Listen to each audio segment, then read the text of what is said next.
நிக்கிதா வணக்கம். அமெரிக்காவுக்கு சொந்தமான எண்ணெய் கப்பல் மீது ஈரான் தாக்குதல் நடத்தியிருக்கிறது. இந்த போரில் ஒவ்வொரு கட்டமும் மிக தீவிரமாக நடைபெற்று வரக்கூடிய நிலையில் மிக முக்கியமான நிகழ்வாக இது பார்க்கப்படுகிறது.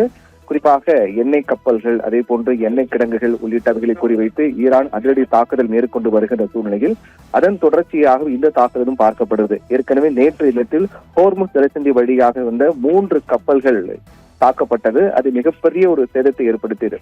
அதன் தொடர்ச்சியாக அந்த ஹோர்முஸ் ஜலசந்தி வழியாக எந்த கப்பல் எங்கள் அனுமதி இல்லாமல் வந்தாலும் அதை அடித்து நொறுக்குவோம் என்று ஏற்கனவே ஈரான் எச்சரிக்கை விடுத்திருந்த சூழ்நிலையில் தொடர்ந்து அதற்கு ஏற்ற வகையில் பல்வேறு நடவடிக்கைகளும் ஈரான் மேற்கொண்டு வருகிறது. அதன் தொடர்ச்சியாக இந்த தாக்குதலும் பார்க்கப்படுகிறது. குறிப்பாக அமெரிக்காவுக்கு சொந்தமான எண்ணெய் கப்பல், இந்த எண்ணெய் கப்பல் மீது ஈரான் தாக்குதல் நடத்தியிருக்கிறார்கள்.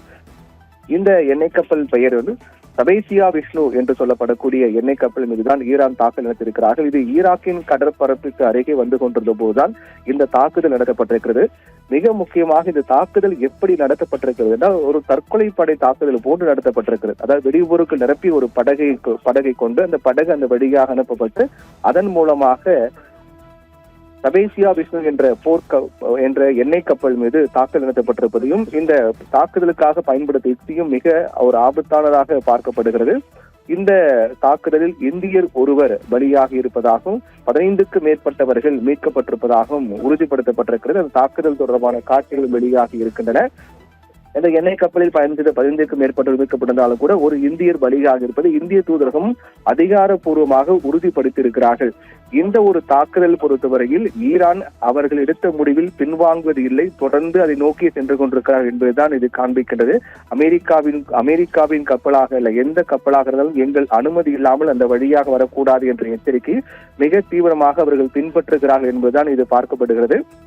நேற்று தினத்தில் கூட ஹோர்முஸ் ஜலசந்தி வழியாக இருந்த 3 கப்பல்கள் மீது தாக்குதல் நடத்தினார்கள்.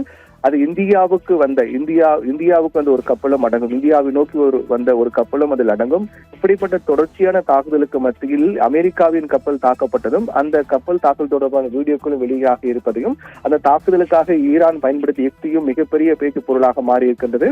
வெடிபொருள் நிரப்பிய படகு எடுத்து சென்று தற்கொலைப்படை தாக்குதல் நடத்தியிருக்கிறார்கள். ஏற்கனவே ஹார்முஸ் ஜலசந்தி வழியாக எந்த கப்பல் வந்தாலும் தாக்குதல் ஏதுவாக கடல் கன்னிவெடிகள் வைக்கப்பட்டிருப்பதாகவும் அது கடல் கன்னிவெடிகள் வைக்கப்படும் போது அது வைத்த அந்த கப்பல் மீதும் அமெரிக்கா தாக்குதல் நடத்தியிருக்கிறார்கள் என்று சொல்லப்பட்டாலும் கூட அதையும் தாண்டி கடலுக்கடியில் இந்த கன்னிவெடிகள் வைக்கப்பட்டிருக்கக்கூடிய நிகழ்வு, அதை தொடர்ந்து அமெரிக்க எண்ணெய் கப்பல் மீதான தாக்குதல், அதில் ஒருவர் பலியாக இருப்பது என்பது அடுத்தடுத்த பதற்றங்கள் ஏற்படுத்தியிருக்கின்றது. நிகிதா.